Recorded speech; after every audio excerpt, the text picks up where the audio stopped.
അപ്പോൾ അങ്ങനെ ഒരു വലിയൊരു വിധി വന്നിരിക്കുകയാണ്. Good evening all. അപ്പോൾ എല്ലാവർക്കും നമസ്കാരം. Good evening.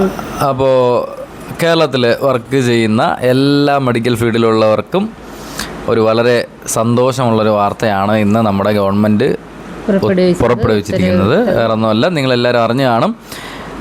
വർക്കിംഗ് അവേഴ്സ് 6-6-12 എന്നാക്കി മാറ്റിയിരിക്കുകയാണ്. അതായത് ഡേ ഷിഫ്റ്റിൽ 6 അവേഴ്സും നൈറ്റ് ഷിഫ്റ്റിൽ 12 അവേഴ്സും വർക്ക് ചെയ്യാനായിട്ടുള്ള ഓർഡർ വന്നിരിക്കുകയാണ്.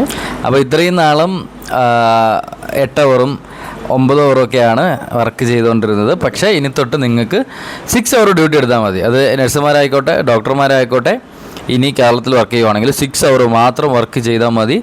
പ്ലസ് നിങ്ങൾ ചെയ്യുന്ന ഓരോ മണിക്കൂറിനും നിങ്ങൾക്ക് ഓവർ ടൈം കിട്ടുന്നതായിരിക്കും. ഓവർ ടൈമിൻ്റെ എമൗണ്ട് കിട്ടുന്നതായിരിക്കും.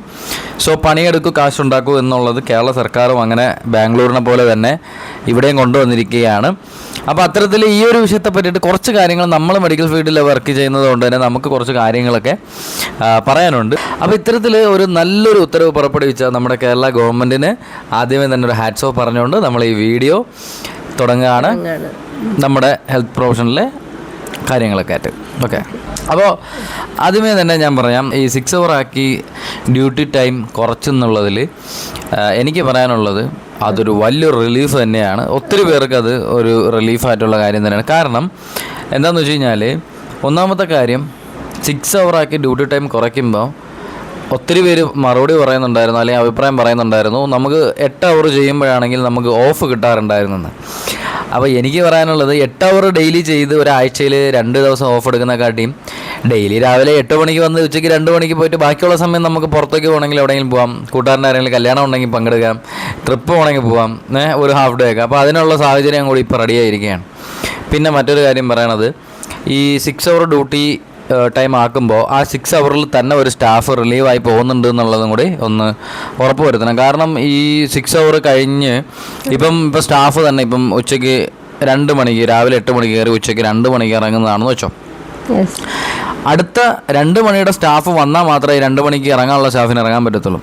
അപ്പോൾ അതിനകത്ത് ഈ ഉച്ചയ്ക്ക് ശേഷം 2 മണിക്ക് ഇറങ്ങാനുള്ളത് ഒരു 1:45 കയറി ഹാൻഡ് ഓവറൊക്കെ എടുത്ത് 2 മണിക്ക് ഡ്യൂട്ടി കയറി കഴിഞ്ഞാൽ ഈ ഒരു കാര്യം അടിപൊളിയായിട്ട് പോകും. കാരണം ഞാൻ ബാംഗ്ലൂർ വർക്ക് ചെയ്തപ്പോഴും ഡൽഹി വർക്ക് ചെയ്തപ്പോഴൊക്കെ അവിടുത്തെ സിസ്റ്റങ്ങൾ ഇങ്ങനെയായിരുന്നു. ഉച്ചയ്ക്ക് 2 മണിക്കാണ് ഡ്യൂട്ടി എന്നുണ്ടെങ്കിൽ നമ്മളൊരു 1:45 ആകുമ്പോഴത്തേക്കും ഡ്യൂട്ടിയിൽ പഞ്ചിൻ ചെയ്തിരിക്കണം. നമ്മൾ പഞ്ചിൻ ചെയ്തിരിക്കണം. ഡ്യൂട്ടി കയറിയ പോലെ ആഫ്റ്റർനൂണാണ് ഡ്യൂട്ടി ചെയ്യുന്നുണ്ടെങ്കിൽ നമ്മുടെ പഞ്ചിങ് ടൈം കാണിക്കും 1:45 എന്നുള്ളത്. ആ 1:45 പഞ്ച് ചെയ്തില്ലെങ്കിൽ ഒരു 5 മിനിറ്റ് റിലാക്സേഷനൊക്കെ കാണും. പക്ഷെ അത് കഴിഞ്ഞ് കഴിഞ്ഞാൽ നമുക്ക് ഹാഫ് ഡേ സാലറി കട്ടെന്നുള്ള രീതിക്കാണ്. അപ്പോൾ അതും കൂടി ഇവിടെ വന്നു കഴിഞ്ഞാൽ അടിപൊളിയായിരിക്കും. എനിക്ക് എന്താ പറയാനുള്ളത്? 6 അവേഴ്സ് ഡ്യൂട്ടി എപ്പോഴും അതായിരിക്കും ഏറ്റവും നന്നായിട്ടിരിക്കുന്നത്. കാര്യം 8 അവർ ഡ്യൂട്ടി എന്ന് പറയുമ്പോൾ നമ്മൾ 8 മണിക്ക് ഡ്യൂട്ടിക്ക് കയറുന്നു, നമ്മളൊരു 4 മണിക്ക് ഡ്യൂട്ടി കഴിഞ്ഞ് ഇറങ്ങുന്നു. പക്ഷെ നമുക്ക് 4 മണിക്ക് തന്നെ ഇറങ്ങണമെന്നില്ല. 5 മണിയാകാം, 6 മണിയാകാം. ഒരു ഡേ ഫുൾ അവിടെ അങ്ങ് പോവുകയാണ്. പിന്നെ നമ്മൾ എക്സ്ട്രാ നിൽക്കുന്ന ഒരു മണിക്കൂറുകൾക്കൊന്നും അതിന് കണക്കൊന്നുമില്ല.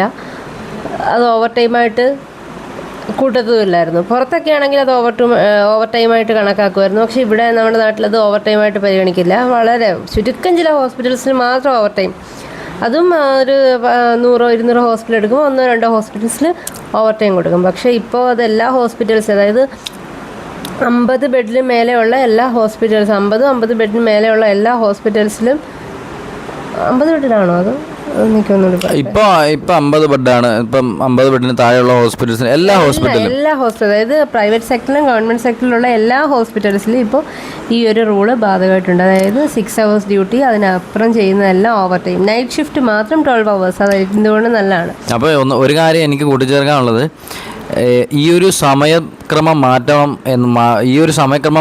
മാറ്റം വരുത്തണമെന്ന് പറഞ്ഞിട്ട് 2019 കേരള നഴ്സസ് അസോസിയേഷൻ കേരളത്തിൽ ആദ്യമായിട്ടൊരു സ്ട്രൈക്ക് നടന്നത്. ആദ്യമായിട്ടല്ല, ഈ ഒരു സമയക്രമത്തിൽ ഒരു മാറ്റം വരുത്തണം, 6 മണിക്കൂർ ഷിഫ്റ്റ് ആക്കണം എന്ന് പറഞ്ഞിട്ടൊരു സ്ട്രൈക്ക് വരുന്നത് 2012 അതിൽ വിധി വരുന്നത് 2021 വി വെങ്കട്ടരാമൻ അങ്ങനെ എന്തോ ആണ് പുള്ളിയുടെ പേര്. ഒരു കമ്മീഷനെ വെച്ചിട്ട് ഗവൺമെൻറ് അന്വേഷിച്ചു.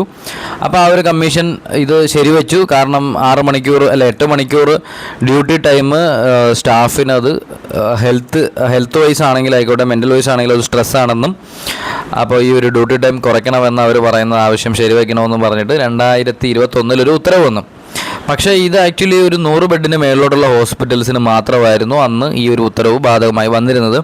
പക്ഷേ ഇന്നിപ്പോൾ 2025 ബെഡ് വൈസ് കണക്കാക്കേണ്ട 100-ന് താഴേക്കും ഇപ്പോൾ 50 എല്ലാം പ്രൈവറ്റ് വൈസ് ആയിക്കോട്ടെ ഗവൺമെൻറ് എല്ലാത്തിലും ഈ ഒരു ആ ഒരു സ്ട്രൈക്കാണ്. നമുക്ക് അത് ആവശ്യമാണ് എന്ന് ഒരു സ്ട്രൈക്കിലൂടെ കൊണ്ടുവന്നപ്പോഴത്തേക്കാണ് ഇതിനൊരു സൊല്യൂഷൻ. ഇന്നിപ്പോൾ 2000 ഇത്തിരി താമസിച്ചിട്ടാണെങ്കിലും എൻ്റെ ഒരു അഭിപ്രായം പറയുവാണെങ്കിൽ ഇത് ആക്ച്വലി ഇത് ഒരുപാട് താമസിച്ചു പോയി ഈ ഒരു കാര്യത്തിൽ. പക്ഷേ പറഞ്ഞോ, കേരളത്തിന് പുറത്തുള്ള ഒട്ടുമിക്ക എല്ലാ സ്റ്റേറ്റ്സിലും 6 hour ആണ്. അവർ 8 മണിക്ക് ഡ്യൂട്ടി തുടങ്ങി ഉച്ചയ്ക്ക് 2 മണി വരെ, 2 മണിക്ക് തുടങ്ങി വൈകുന്നേരം 8 മണി വരെ.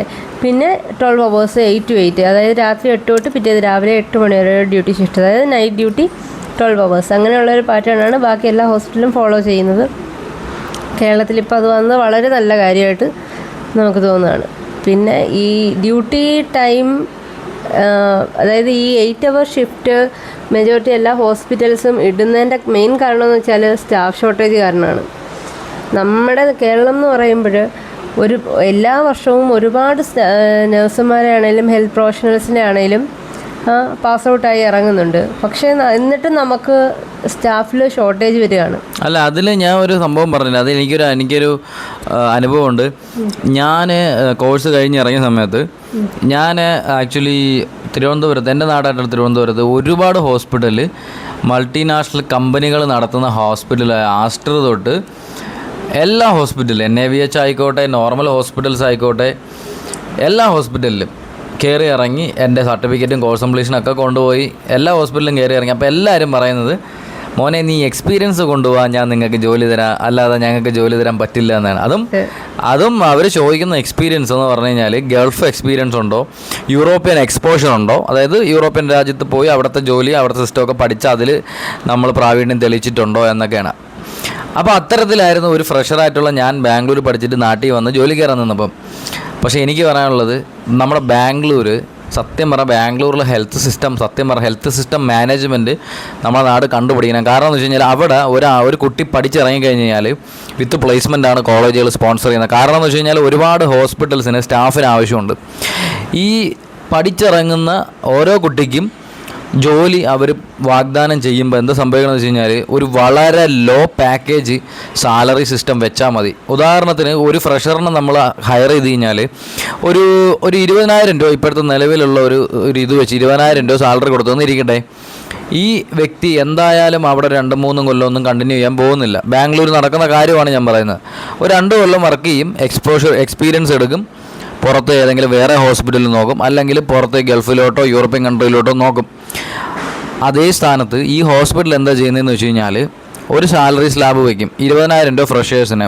ഓക്കെ, ഫ്രഷേഴ്സ് ആയാലും എക്സ്പീരിയൻസ്ഡ് ആയാലും ഫ്രഷേഴ്സിന് 20,000 രൂപ പാക്കേജ് വെച്ചിട്ട് അവർ ഫ്രഷേഴ്സിനെ ഹയർ ചെയ്ത് പണിക്കെടുക്കും. അവരെ സംബന്ധിച്ച് 20,000 രൂപ കൊടുത്താൽ മതി. ഹോസ്പിറ്റൽ സംബന്ധിച്ച്, സ്റ്റുഡൻറ്റിനെ സംബന്ധിച്ച് 20,000 രൂപ ഫ്രഷർ എന്നുള്ള രീതിയിൽ കിട്ടുകയും ചെയ്യും. എക്സ്പീരിയൻസ് എടുത്തു കഴിഞ്ഞാൽ ബോണ്ടോ കാര്യങ്ങളൊന്നുമില്ല, എപ്പോൾ വേണോ റിസൈൻ ചെയ്ത് പോകാം. മിനിമം ഒരു 7 weeks ബിഫോർ ഇൻഫോം ചെയ്തിരിക്കണം. അല്ലെന്നുണ്ടെങ്കിൽ 30 days ബിഫോർ, എമർജൻസി ആണെങ്കിൽ 7 days അല്ലെങ്കിൽ 30 days മുമ്പ് റിസൈൻ വെച്ച് പോകാമെന്നുള്ളതേ ഉള്ളൂ. അപ്പം എംപ്ലോയിയെ സംബന്ധിച്ച് എംപ്ലോയറെ സംബന്ധിച്ച് 2 കൂട്ടർക്കും അങ്ങോട്ടും ഇങ്ങോട്ടും അടിപൊളിയാണ്. പക്ഷേ അതേ സിസ്റ്റം നമ്മുടെ കേരളത്തിൽ കൊണ്ടുവരികയാണെങ്കിൽ ഒത്തിരി അടിപൊളിയായിരിക്കും. കാരണം കേരളത്തിൽ സ്റ്റാഫ് ഷോർട്ടേജ് ഒത്തിരി കുറയും.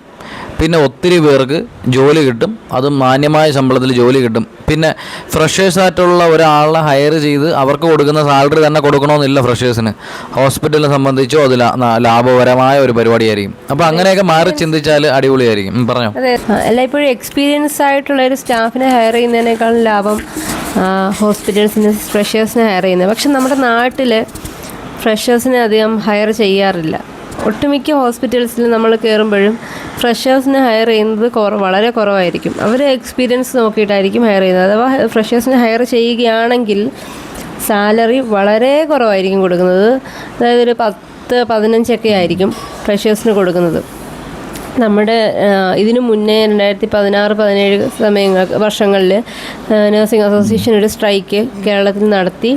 2018 ലോ നിലവിൽ വന്നിട്ടുണ്ടായിരുന്നു. അതായത് 50 മുതൽ മേലോട്ടുള്ള 50-100 ബെഡ് വരെയുള്ള ബെഡുകളിൽ പ്രവർത്തിക്കുന്ന ഒരു ഹോസ്പിറ്റൽ മിനിമം സാലറി 20,000 രൂപയായിട്ട് ഗവൺമെൻറ്റായിട്ട് നിശ്ചയിച്ചിട്ടുണ്ടായിരുന്നു. പക്ഷേ അതൊന്നും ഫോളോ ചെയ്യുന്നുണ്ടായിരുന്നില്ല ഒട്ടുമിക്ക പ്രൈവറ്റ് ഹോസ്പിറ്റൽസും. അതായത് 9 ബെഡൊക്കെയുള്ള ഹോസ്പിറ്റൽസ് ഒന്നും ഒട്ടുമിക്ക ഹോസ്പിറ്റൽസും അതൊന്നും ഫോളോ ചെയ്യുന്നുണ്ടായിരുന്നില്ല. 20,000 രൂപ എന്നുള്ളത് ഫ്രഷേഴ്സിനല്ലേ? അതെ, ഫ്രഷേഴ്സിനെന്നല്ല, എല്ലാ മിനിമം 20,000 രൂപ സാലറി കൊടുക്കുക. ഇന്നേ വരെ ഒരു ഹോസ്പിറ്റലിലും ചെയ്യുന്നില്ല. അത് എൻ്റെ ഫ്രണ്ട്സൊക്കെ ആയിട്ട്, നഴ്സിങ്ങിലുള്ള ഫ്രണ്ട്സായിട്ട്, പയ്യന്മാരും ഫീമെയിലും ആയിട്ടുള്ളവർ നമ്മൾ ട്രിവാൻഡ്രത്ത് നല്ല ഹോസ്പിറ്റലിൽ കയറി ചോദിക്കുമ്പോൾ അവർ പറഞ്ഞ ഈ കഴിഞ്ഞ ഒരു 8 മാസം മുമ്പ് ചോദിച്ചപ്പം ഫ്രഷറായിട്ടുള്ളൊരു കുട്ടിക്ക് പറഞ്ഞ സാലറി എന്ന് പറഞ്ഞു കഴിഞ്ഞാൽ ഒരു നമ്മുടെ കരകുളത്തുള്ളൊരു ഹോസ്പിറ്റൽ പറഞ്ഞത് 13 രൂപ കൊടുക്കുമെന്നാണ്. 13,000 രൂപ 13,000 രൂപ ടോട്ടൽ സാലറിയാണ്. ഈ 13 രൂപയിൽ നമ്മുടെ PF, ESI ഇതെല്ലാം പിടുത്തം പോയിട്ട് ഒരു 12,000 രൂപ പിടുത്തം പോയിട്ട് നമ്മുടെ കയ്യിൽ കിട്ടുന്ന വരുമ്പോൾ ഒരു 10, 15, 11 രൂപയായിരിക്കും. ഒന്ന് ആലോചിച്ച് നോക്കണം. അപ്പോൾ അത്തരത്തിലാണ്. അപ്പോൾ ആ ഹോസ്പിറ്റൽ മാത്രമല്ല, വേറെ നമ്മുടെ ചാക്കയിലുള്ള ഹൈവേയുടെ അടുത്തിരിക്കുന്ന ഹോസ്പിറ്റൽ ഉൾപ്പെടെ ഒട്ടുമിക്ക പ്രമുഖ ഹോസ്പിറ്റലുകളും പേഷ്യൻറ്റിൻ്റെ കയ്യിൽ നിന്ന് ബിൽ എമൗണ്ടായിട്ട്, എനിക്കതാണ് മനസ്സിലാകുന്നത്, ബിൽ എമൗണ്ടായിട്ട് നല്ല എമൗണ്ട് വാങ്ങിച്ചു കഴിഞ്ഞാൽ സ്റ്റാഫിന് സാലറി കൊടുക്കത്തില്ല. മിനിമം വേജ് ഗവൺമെൻറ് പറഞ്ഞിട്ടുണ്ടെങ്കിൽ ആ ഒരു മിനിമം വേജ് ഒന്നും ഒരു ഹോസ്പിറ്റൽസും കേരളത്തിൽ കൊടുക്കുന്നില്ല. 13-14 രൂപയ്ക്കൊക്കെയാണ് ഇപ്പോഴും വർക്ക് ചെയ്യുന്നത്. ഒന്ന് ആലോചിച്ച് നോക്കണേ. അത് ആലോചിച്ചു. കാരണം വേറൊരു സംസ്ഥാനത്തിലുള്ള ഒരാളാണ് ഇവിടെ വന്ന് വർക്ക് ചെയ്യണമെന്ന് ആലോചിക്കട്ടെ. ഒരു മന്ത്ലി ഇപ്പോൾ ട്രിവാൻഡ്രത്ത് ഒരു റെൻ്റ് വീടെടുത്ത് നിൽക്കണമെങ്കിൽ തന്നെ ആവും. PG നിൽക്കുവാണെങ്കിൽ ഒരു 10,000 രൂപ 12,000 രൂപ ചിലവാണ്. പിന്നെ ബാക്കി എന്തുകൊണ്ട് അതിനകത്ത്? അപ്പോൾ പഠിക്കാൻ വേണ്ടി എടുത്ത് എഡ്യൂക്കേഷൻ ലോൺ എടുത്ത് അങ്ങനെയാണ് പഠിച്ചതെങ്കിൽ അത് അടയ്ക്കാൻ പോലുള്ള പൈസ അതിൽ നിന്ന് തികയുന്നില്ല. പിന്നെ എന്ത് വിദ്യാഭ്യാസ സൗഹൃദമായ കേരളമാണ് മാറി വരുന്ന ഓരോ പാർട്ടികളും മുമ്പോട്ട് വെക്കുന്നതെന്ന് എനിക്ക് മനസ്സിലാവണില്ല. ഈ പിള്ളേരെല്ലാം പുറത്തേക്ക് പോകുന്നതിൻ്റെ +2 കഴിഞ്ഞിട്ടുള്ള പിള്ളേരെ നമുക്കിപ്പോൾ കാണാൻ കിട്ടുന്നില്ല. ഒരു ജംഗ്ഷനിൽ ഒരു പരിപാടിക്ക് വിളിച്ചു കഴിഞ്ഞാൽ ഒരു പിള്ളേരില്ല. കാരണം എല്ലാവരും +2 കഴിഞ്ഞ് കഴിഞ്ഞാൽ അല്ലെങ്കിൽ 10 കഴിഞ്ഞ് കഴിഞ്ഞാൽ പുറത്തേക്ക് പോവാണ്. കാരണം ഇവിടെ അതിനുള്ള സ്കോപ്പില്ല. ഞാൻ നേരത്തെ പറഞ്ഞതുപോലെ ഇത് ഒത്തിരി താമസിച്ചു പോയി ഈ ഒരു സംഭവം കൊണ്ട്. പഠിക്കാനുള്ള കോഴ്സുകൾ ഒരുപക്ഷെ നമ്മുടെ നാട്ടിലുണ്ടാകും. പക്ഷെ ആ കോഴ്സ് പഠിച്ചു കഴിഞ്ഞാൽ പ്ലേസ്മെന്റ് ഇല്ലെന്ന് മാത്രമല്ല, അവർ എക്സ്പീരിയൻസ് കൊണ്ടായിക്കൊണ്ട് വന്നു കഴിഞ്ഞാൽ അവർ ജോലി കൊടുക്കത്തുള്ളൂ. അതെ, ഇപ്പൊ പ്ലേസ്മെന്റ് ഉണ്ടെങ്കിൽ പോലും അതിന് കിട്ടുന്ന സാലറി എന്നൊക്കെ പറയുന്നത് വളരെ തുച്ഛമായിരിക്കും. അന്നേരം എങ്ങനെ നിൽക്കും? എങ്ങനെ സർവൈവ് ചെയ്യും? ആരും നിൽക്കത്തില്ല. പിന്നെ കഴിഞ്ഞ വർഷം കരകുളത്തുള്ളൊരു പ്രൈവറ്റ് ഹോസ്പിറ്റൽ, അത്യാവശ്യം വലിയൊരു ഹോസ്പിറ്റലാണ്. പേര് ഞാൻ പറഞ്ഞോ? ഹോസ്പിറ്റലിൽ എനിക്ക് 5 വർഷത്തെ എക്സ്പീരിയൻസ് ഉണ്ട്. അതിനകത്ത് 2.5-3 വർഷത്തിന് അടുപ്പിച്ച് എബ്രോഡ് എക്സ്പീരിയൻസ് ആണ്. ആ ഹോസ്പിറ്റല് ഇന്റർവ്യൂ കഴിഞ്ഞ് പറഞ്ഞ 22 രൂപ 5 വർഷം എക്സ്പീരിയൻസ്ഡ്. PF എല്ലാം കൂടെ ചേർത്തിട്ടാണ്. അപ്പോൾ അവർ പറഞ്ഞു, അല്ല, PF നമ്മളിപ്പോൾ കട്ട് ചെയ്യുന്നില്ല, നിങ്ങൾക്ക് ഫുൾ സാലറി നിങ്ങൾക്ക് അങ്ങ് തരുവാണ്. അങ്ങനത്തെ ഓപ്ഷനൊക്കെ ഉണ്ട് കേട്ടോ. അങ്ങനത്തെ ഓപ്ഷൻ ഉണ്ട്, ഓക്കെ. പക്ഷെ വിത്തൗട്ട് PF കട്ടിങ് ഒന്നും പോകാതെ, അതായത് ഫുൾ എനിക്ക് കിട്ടുന്ന എമൗണ്ട് ആണ് 5 വർഷത്തെ എക്സ്പീരിയൻസിന് 22,000 രൂപ. എന്നാൽ അത്യാവശ്യം നല്ല ഹോസ്പിറ്റലാണ്, എല്ലാ സൗകര്യങ്ങളുള്ള ഹോസ്പിറ്റൽ, അതെ, ലേറ്റസ്റ്റ് എല്ലാം ഉണ്ട്. പക്ഷെ സാലറി കൊടുക്കത്തില്ല, അതാണ് പ്രശ്നം. അപ്പോൾ ഈ സാലറി കൊടുക്കാത്തതാണ്. സാലറിയിലൊരു മാറ്റം വന്നാൽ നമ്മുടെ ഹെൽത്ത് പ്രൊഫഷനിൽ, നമ്മുടെ കേരളത്തിലെ ഹെൽത്ത് സിസ്റ്റത്തിൽ വലിയൊരു മാറ്റം. ഈ സാലറിയിൽ മാറ്റം വരുത്തണമെന്നുണ്ടെങ്കിൽ ഈ ഫ്രഷേഴ്സ് ആയിട്ടുള്ളവരെ ഹയർ ചെയ്ത് തുടങ്ങിയാലേ ആ ഒരു സാലറി സ്ലാബിൻ്റെ ഒരു സിസ്റ്റം വരുള്ളൂ. മനസ്സിലായില്ലേ? ഇപ്പം പെട്ടെന്നൊരു സുപ്രഭാതത്തിൽ കൊണ്ട് എക്സ്പീരിയൻസ് ഉള്ള ഒരാൾക്ക് 22 പറഞ്ഞിട്ട് പെട്ടെന്ന് അവർക്ക് ഒരു 45 കൊടുക്കാൻ പറ്റില്ല. പക്ഷേ അത് ബാംഗ്ലൂരോ ഡൽഹിയോ ആണെങ്കിൽ കിട്ടും. പക്ഷേ നമ്മുടെ നാട്ടിലത് കിട്ടത്തില്ല. അങ്ങനെ ചെയ്യണമെന്നുണ്ടെങ്കിൽ ഒരുപാട് സ്റ്റാഫ് വരണം. ഒരുപാട് സ്റ്റാഫ് വന്നു കഴിഞ്ഞാൽ ഒരു ഫിക്സഡ് ആയിട്ടുള്ള ഒരു സാലറി സ്ലാബ് വെക്കാൻ പറ്റുമെന്നാണ് എൻ്റെ ഒരു കണക്കൂട്ടലിൽ ഞാൻ മനസ്സിലാക്കി എടുത്തോളം കാലം. അപ്പോൾ ഫ്രഷേഴ്സിനെ ഹയർ ചെയ്ത് അവർക്കൊരു സ്ലാബ് കൊടുത്ത് അങ്ങനെ പോയി കഴിഞ്ഞ് കഴിഞ്ഞാൽ അവരുടെ മേളിലോട്ടൊരു 3 ഇയർ പ്ലസ് ഒക്കെ ഉള്ളവർക്ക് ഇയർലിയോ ഒക്കെ ക്വാർട്ടർലി ഒക്കെ ഒരു സാലറി ഇൻക്രിമെൻറ്റും കാര്യങ്ങളൊക്കെ അവർക്ക് ബാധിക്കും. അപ്പം ഹോസ്പിറ്റൽ മാനേജ്മെൻറ്റിനും അതൊരു നഷ്ടമായിട്ട് മാറില്ല. അതാണ് അതിനകത്തുള്ള കാര്യം. അപ്പോൾ ആദ്യം ഇതിനകത്തൊരു മാറ്റം കൊണ്ട് വരണം. ഇപ്പോൾ എന്തായാലും ഈ ഒരു മാറ്റം അടിപൊളിയാണ്, പക്ഷെ കുറച്ച് താമസിച്ചു പോയി. വന്ന മാറ്റം നല്ലതാണ്. അതെ, കുറച്ച് താമസിച്ചു പോയെന്നേ ഉള്ളൂ. പിന്നെ ഈ ഓവർ ടൈം എന്നൊക്കെ ഉള്ളത് അതൊരു സിസ്റ്റമാറ്റിക് വേയിൽ പോയാൽ മാത്രമേ അതെല്ലാം നമുക്ക് ബെനിഫിറ്റ്സ് ഉണ്ടാവത്തുള്ളൂ. അത് പറയാൻ കാര്യം വേറെന്ന് വെച്ച് കഴിഞ്ഞാൽ ഈ ഓവർ ടൈം സ്റ്റാഫ് വർക്ക് ചെയ്യും. 2 മണിക്ക് ഇറങ്ങാനുള്ള സ്റ്റാഫ് ഒരു 3 മണിയായെന്ന് തന്നെ ഇരിക്കട്ടെ, എന്തെങ്കിലും തിരക്ക് കാരണം ഈ 1 മണിക്കൂർ അധികം വന്നത് എഴുതിയിട്ട് കഴിഞ്ഞാൽ അത് ഇൻചാർജ് നഴ്സിംഗ് സൂപ്രണ്ടിലോട്ട് എത്തിക്കുക എന്നുള്ളത് ഇൻചാർജിൻ്റെ കടമയാണ്. ഇതൊക്കെ നടക്കുന്നുണ്ട് എന്നുള്ളത് നഴ്സിംഗ് സൂപ്രണ്ടോ ആരെങ്കിലുമൊക്കെ അത് വീക്ഷിച്ചാൽ മാത്രമേ, അല്ലെങ്കിൽ അത് പരിശോധിച്ച് മുമ്പോട്ട് പോയാൽ മാത്രമേ സ്റ്റാഫിനും കുറച്ച് എൻകറേജ്മെൻ്റ് ആവുള്ളൂ. അതാണ് പിന്നീടുള്ളതെന്ന് വെച്ചാൽ സാലറി സ്കെയില്, അത് പേ സ്കെയിൽ അത് കറക്റ്റായ രീതിയിൽ ഫോളോ ചെയ്താൽ മാത്രമേ പുറത്തോട്ട് അന്യ സംസ്ഥാനങ്ങളിലോട്ട് പോയി വർക്ക് ചെയ്യുന്ന ഫ്രഷേഴ്സിനെയൊക്കെ നമ്മുടെ നാട്ടിൽ പിടിച്ചു നിർത്താൻ കഴിയൂ. സ്റ്റാഫ് ഉണ്ടെങ്കിൽ സ്റ്റാഫ് ഷോർട്ടേജ് എന്നുള്ളൊരു കാര്യം സോൾവ് ആയി കഴിഞ്ഞാൽ ഈ അവേഴ്സൊക്കെ നമുക്ക് വളരെ സ്മൂത്തായിട്ട് മൂവ് ചെയ്യാവുന്നേ ഉള്ളൂ. പക്ഷെ ഇത് മാത്രമല്ല, ഹെൽത്ത് സെക്ടറിൽ നമ്മൾ ഒരുപാട് വർക്ക് പ്രഷേഴ്സ് ആണെങ്കിലും ഒരുപാട് കാര്യങ്ങൾ നമ്മളൊക്കെ ഫേസ് ചെയ്യുന്നുണ്ട്. ഒന്നാമത്തേതെന്ന് വെച്ചാൽ നമ്മുടെ പേഴ്സണൽ നോളജിനകത്തൊരു ഗ്രോത്ത് അധികം കേരളത്തിൽ വർക്ക് ചെയ്താൽ ഉണ്ടാവുന്നില്ല. നമ്മുടെ നാട്ടിൽ എത്ര ഹോസ്പിറ്റൽസ് ഉണ്ട് JCI അഫിലിയേറ്റഡ് ഒക്കെ ആയിട്ടുള്ളത്. JCI എന്ന് പറയുമ്പോൾ പ്രൈവറ്റ് സെക്ടറിലുള്ള ഹോസ്പിറ്റൽസിൻ്റെ ഏറ്റവും വലിയ അഫിലിയേഷനായിട്ട് വരുന്നതാണ് JCI, joint commission international. Professionally ഉള്ള ഗ്രോത്ത് ഒട്ടുമിക്ക നമുക്ക് കേരളത്തിൽ വർക്ക് ചെയ്യുന്നവർക്ക് വളരെ താരതമ്യേന ഒരുപാട് കുറവായിരിക്കും. ഒരു സെക്കൻഡ്, ഈ പേഴ്സണൽ ഗ്രോത്ത് എന്ന് നീ ഉദ്ദേശിച്ചത് എങ്ങനെയാണ്? എന്താണ് പേഴ്സണൽ ഗ്രോത്ത്? നോളജിലുള്ള, അതായത് അപ്ഡേഷൻസ്. ഓരോ വർഷം തോറും ഓരോ ടെക്നിക്സ് നമ്മുടെ ഹെൽത്ത് സിസ്റ്റത്തിൽ, ഹെൽത്ത് സെക്ടറിൽ മാറിക്കൊണ്ടിരിക്കുകയായിരിക്കും. അപ്പോൾ ആ അപ്ഡേഷൻസ് നമ്മൾ 2015 പഠിച്ചിറങ്ങിയ ആളും 2025 പഠിച്ചിറങ്ങിയ ആളും പ്രാക്ടിക്കൽ ലെവലിൽ വരുമ്പോൾ അവർ തമ്മിൽ വളരെയധികം വ്യത്യാസം ഉണ്ടാകും. നാട്ടിൽ JNABH ഹോസ്പിറ്റൽസിലൊക്കെ ക്ലാസ്സുകൾ അറ്റൻഡ് ചെയ്യിപ്പിക്കും, സ്റ്റുഡൻസിനെ സെമിനാർ അറ്റൻഡ് ചെയ്യിപ്പിക്കും, മനസ്സിലായില്ലേ? അതിൽ ആ ഒരു കാര്യത്തിൽ പേഴ്സണൽ ഗ്രോത്ത് മറ്റ് സംസ്ഥാനങ്ങൾ നോക്കുമ്പോഴും പുറം രാജ്യങ്ങളിൽ നോക്കുമ്പോഴൊക്കെ ഇച്ചിരി പിന്നിലോട്ടാണെങ്കിലും പുതിയ മെഷീനുകളെ പറ്റിയിട്ടും പുതിയ സിസ്റ്റത്തെ പറ്റിയൊക്കെ അവർ ക്ലാസ്സുകൾ സെമിനാറിൽ പൈസ എടുക്കുന്നുണ്ട്. അത് കുറച്ചുകൂടി കാര്യക്ഷമമാക്കണം.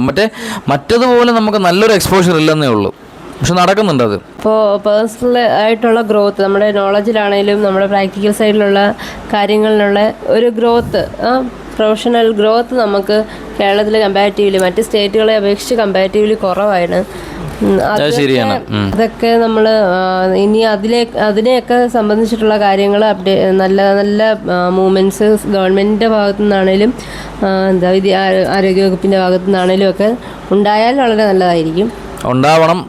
ഉണ്ടായെങ്കിൽ മാത്രമേ ഇനി വരും തലമുറയിലുള്ള പിള്ളേരും നാട്ടിൽ നിൽക്കത്തുള്ളൂ. ഇപ്പോൾ ആരും ഇവിടെ ഇല്ല, എല്ലാവരും സംസ്ഥാനം വിട്ടു പോയി. നമ്മുടെ സംസ്ഥാനത്ത് എത്രയോ 60,000 വീടുകൾ അടുപ്പിച്ച് അപ്പാപ്പന്മാരും അമ്മാവന്മാരും ഒറ്റയ്ക്ക് താമസിച്ച് തുടങ്ങിയപ്പോഴത്തേക്കാണ് കേരള ഗവൺമെൻറ്റിന് അല്ലെങ്കിൽ നമ്മുടെ നാട്ടിലെ ഉദ്യോഗസ്ഥ വൃന്ദങ്ങൾക്ക് ബോധം വന്നു തുടങ്ങിയത് ഇനിയും ഇത് ഇങ്ങനെ പോയാൽ ശരിയാവില്ല എന്ന്. നമ്മൾ അധികം നമ്മുടെ നാട്ടിൽ വർക്ക് ചെയ്തിട്ടില്ല. അപ്പോൾ ഇവിടുത്തെ വർക്ക് ചെയ്യാൻ പറ്റാത്തതിന്റെ കാര്യം ഇതാണ്. വന്ന് ഇന്റർവ്യൂ അറ്റൻഡ് ചെയ്യുമ്പോഴേ പറയുന്നത് നീ പോയി എക്സ്പീരിയൻസും കൊണ്ടുപോവാ. ആരെങ്കിലും ഒരാൾ എക്സ്പീരിയൻസും ഇല്ലാത്തവന് ഫ്രഷ് ആയിട്ട് പഠിച്ചിറങ്ങണ ഒരുത്തരം ആരെങ്കിലും ഒരാൾ ജോലി കൊടുത്താലല്ലേ അവന് എക്സ്പീരിയൻസ് ഉണ്ടാക്കാൻ പറ്റൂ. ട്രിവാൻഡ്രത്ത് പക്ഷെ അങ്ങനെ പറ്റത്തില്ലെന്ന് അവർ പറയുന്നത്. ട്രിവാൻഡ്രത്ത് അല്ലെങ്കിൽ കേരളത്തിലെ എല്ലാ ഹോസ്പിറ്റലിലും ഇരുന്നിട്ടുള്ള പല HR-മാരും പറയണതാണ്, ഞാൻ കേരളത്തിലെ പല ഹോസ്പിറ്റൽസിൽ ഇരുന്നിട്ടുണ്ട്, പക്ഷേ നീ പോയി ആദ്യം എക്സ്പീരിയൻസ് കൊണ്ടുപോകാം, എന്നിട്ട് നമുക്ക് ഇവിടെ ജോലി നോടാം. അപ്പോൾ അതുകൊണ്ട് പിന്നെ ഇവിടെ നിന്ന് പോയി നാട് വിട്ട് പോവേണ്ടി വരും, ബാംഗ്ലൂരോ ഡൽഹിയോ ഒക്കെ പോവേണ്ടി വരും. അത് പിന്നെ അങ്ങനെ പോയി മാറി നിൽക്കേണ്ടി വരും. അപ്പോൾ അങ്ങനെയാണ് നമ്മുടെ നാട്ടിൽ ജോലി കിട്ടാഞ്ഞിട്ടോ ഒന്നുമല്ല, നമ്മുടെ നാട്ടിൽ ഹയറിങ് നടക്കുന്നുണ്ട്, എല്ലാം നടക്കുന്നുണ്ട്. ഇപ്പം ഉദാഹരണം പറയുവാണെങ്കിൽ നമ്മുടെ ഒരു എക്സ്പീരിയൻസ്ഡ് ആയിട്ടുള്ള ഒരാളുടെ ബയോഡേറ്റയും ഇൻഎക്സ്പീരിയൻസ് ഉള്ള ഒരാളുടെ ബയോഡേറ്റയും ആണ് ഹോസ്പിറ്റലിൽ ഇട്ട് നോക്ക്. അതിൽ എക്സ്പീരിയൻസ്ഡ് ആയിട്ടുള്ള ആളിൻ്റെ ബയോഡേറ്റയ്ക്ക് കോൾ വരും. അതങ്ങനെയാണ്, അത് അവർ ചെക്ക് ചെയ്യും, അവർ നിരന്തരം ചെക്ക് ചെയ്തുകൊണ്ടിരിക്കും. നമ്മളിപ്പം ഇൻ്റർവ്യൂ ചെന്ന് കഴിയുമ്പോൾ എക്സ്പീരിയൻസ്ഡ് അല്ല എന്നാണ് ഫ്രഷറാണെന്ന് കൊടുത്തു കഴിഞ്ഞാൽ അവർ വിളിക്കത്തില്ല. അത് it will go to the dustbin directly. അതങ്ങനെയാണ്. പക്ഷേ ആ സിസ്റ്റം മാറിക്കഴിഞ്ഞാൽ കുറച്ചും കൂടെയൊക്കെ അടിപൊളിയായിരിക്കും. ഹെൽത്ത് പ്രൊഫഷനിലൊക്കെ സിസ്റ്റമൊക്കെ അടിപൊളിയാവും. പിന്നെ വേറൊരു കാര്യം എടുത്ത് പറയാനുള്ളത്, കേരളത്തിലും വർക്ക് ചെയ്യുന്ന ഒരുപാട് ഫ്രണ്ട്സ് നമുക്കുണ്ട്. ബാംഗ്ലൂർ നമ്മൾ വർക്ക് ചെയ്യുന്ന സമയത്ത് നമ്മൾ ഇവർ ഫ്രണ്ട്സുമായിട്ട് സംസാരിക്കാൻ പറയുന്ന എൻ്റെ പൊന്നളിയ അടിമപ്പണിയാണെന്നാണ് പറയുന്നത്. എൻ്റെ കൂട്ടുകാരന്മാർ വർക്ക് ചെയ്യുന്ന വാർഡിൽ അവരെ കൊണ്ട് സ്റ്റോറിൽ പോയി സാധനങ്ങൾ എടുപ്പിക്കുക, എടുത്തില്ലെന്നുണ്ടെങ്കിൽ പിറ്റേ ദിവസം വരുമ്പോൾ ഇൻചാർജ് മുഖം കാണിക്കൽ, ഇങ്ങനെയുള്ള കുറേ ക്ലീശ പരിപാടികൾ നമ്മുടെ നാട്ടിൽ നിന്ന് ഇപ്പോഴും വിട്ടുപോയിട്ടില്ല. അങ്ങനത്തെ കുറേ വള്ളിക്കെട്ട് കേസുകളുണ്ട്, പറയാനാണെങ്കിൽ ഒരുപാടുണ്ട്. ഇത്രയല്ലേ പറയാൻ. അപ്പോൾ കേരള ഗവൺമെൻറ് കേരള ഹെൽത്ത് സിസ്റ്റത്തിലേക്ക് ഇറക്കിയ ഈ ഒരു പുതിയൊരു ഉത്തരവ് ഒരുപാട് പേർക്ക് ആശ്വാസമായെന്നറിയാം. എന്നാലും ഹെൽത്തിൽ വർക്ക് ചെയ്യുന്ന രണ്ടുപേരെന്നുള്ള രീതിക്ക് നമ്മൾ നമ്മുടെ അഭിപ്രായങ്ങളും കൂടെ പറഞ്ഞതാണ് 6 അവർ ആക്കിയത്. വളരെ നല്ല കാര്യമാണ്. ഒരു ദിവസം രാവിലെ 8 മണിക്ക് കയറിയാൽ 2 മണിക്ക് ഇറങ്ങാം. അത് കഴിഞ്ഞ് വന്ന് റെസ്റ്റ് എടുക്കാം. അല്ലെങ്കിൽ 8 മണിക്കൂർ ഡ്യൂട്ടി എടുത്ത് 2 ദിവസം വീക്ക് ഓഫ് കിട്ടിക്കഴിഞ്ഞാൽ ആ 2 ദിവസം കിടന്നുറങ്ങത്തേ ഉള്ളൂ. അപ്പോൾ അതിൽ കൂടുതലൊന്നും സംഭവം. അപ്പോൾ ദിവസം 8-6 മണിക്കൂർ ആക്കിയത് വളരെ നല്ല കാര്യം. പിന്നെ ഫ്രഷേഴ്സിനെയും കൂടെ എടുക്കണം. അത് കഴിഞ്ഞിട്ട് സാലറി മിനിമം സാലറി 20-25 ഒക്കെ ആക്കണം. കാരണം നല്ല രീതിക്കുള്ള ബില്ലുകളൊക്കെ പേഷ്യൻറ്റിൻ്റെ എന്നൊക്കെ എഴുതി മേടിക്കുന്നുണ്ട്. പേഷ്യൻ്റായിട്ടൊരു ഹോസ്പിറ്റലിൽ പോകുമ്പോഴാണ് നമ്മളിതൊക്കെ അറിയുന്നത്. അപ്പോൾ നല്ല രീതിക്ക് ശമ്പളങ്ങൾ നമുക്ക് തരണം. ഓക്കെ, അപ്പോൾ ഇതൊക്കെയാണ് നമ്മുടെ അഭിപ്രായങ്ങൾ. ഈ വീഡിയോ കാണുന്ന കേരളത്തിലുള്ള ഹെൽത്ത് സെക്ടറിൽ വർക്ക് ചെയ്യുന്നവരുണ്ടെങ്കിൽ നിങ്ങൾ ഫേസ് ചെയ്യുന്ന പ്രോബ്ലംസ് നമുക്ക് കമൻറ്റ് ചെയ്യുക. നമുക്ക് അതേപറ്റി ഡിസ്കസ് ചെയ്യാം. അപ്പോൾ അത്രയൊക്കെ തന്നെ ഉള്ളൂ പറയാനായിട്ട്. പിന്നെ മറ്റൊരു കാര്യം പറയാനുള്ളത്, സമകാലികം എന്ന് പറഞ്ഞിട്ട് നമ്മളൊരു സീരീസ് നമ്മൾ സ്റ്റാർട്ട് ചെയ്യുകയാണ്. സമകാലികം എന്ന് പറയുമ്പോൾ നമ്മുടെ ചുറ്റും നടക്കുന്ന ഒരുപാട് കാര്യങ്ങളിൽ ഒരുപാട് പേർക്ക് അതിനെപ്പറ്റി നമ്മൾ സംസാരിക്കുമ്പം അറിഞ്ഞുകൂടാ. ഇപ്പം ഉദാഹരണം പറയാം, ശബരിമലയിലെ സ്വർണത്തിൻ്റെ വിഷയം. അത് പറയുമ്പോൾ അളിയാ അതെന്താ സംഭവം എന്നാണ് ആദ്യം ചോദിക്കുന്നത്. അപ്പോൾ അതിനെ പറ്റിയിട്ടുള്ള സമകാലികമായി നമ്മുടെ ചുറ്റും നടക്കുന്ന ഓരോ വിഷയങ്ങളെ പറ്റിയിട്ടുള്ള ഒരു ബ്രീഫിങ്ങും അതിൻ്റെ എക്സ്പ്ലനേഷനും പിന്നെ നമ്മുടെ ഒപ്പീനിയനുമായിട്ട് ഞങ്ങൾ സമകാലികം എന്ന് പറയുന്ന സീരീസിലൂടെ നമ്മൾ വരുന്നതായിരിക്കും. ഞങ്ങൾ സപ്പോർട്ട് ചെയ്യുക. ഞങ്ങളുടെ 7600 സബ്സ്ക്രൈബറാക്കിയ നിങ്ങളോട് ഞങ്ങൾ കടപ്പാടുണ്ട്. നമ്മളെ സപ്പോർട്ട് ചെയ്യുക. അപ്പോൾ മറ്റൊരു വീഡിയോ കാണുന്നവരെ it's me Adarsh B G, it's me Indu, signing off from 90s Kid Official.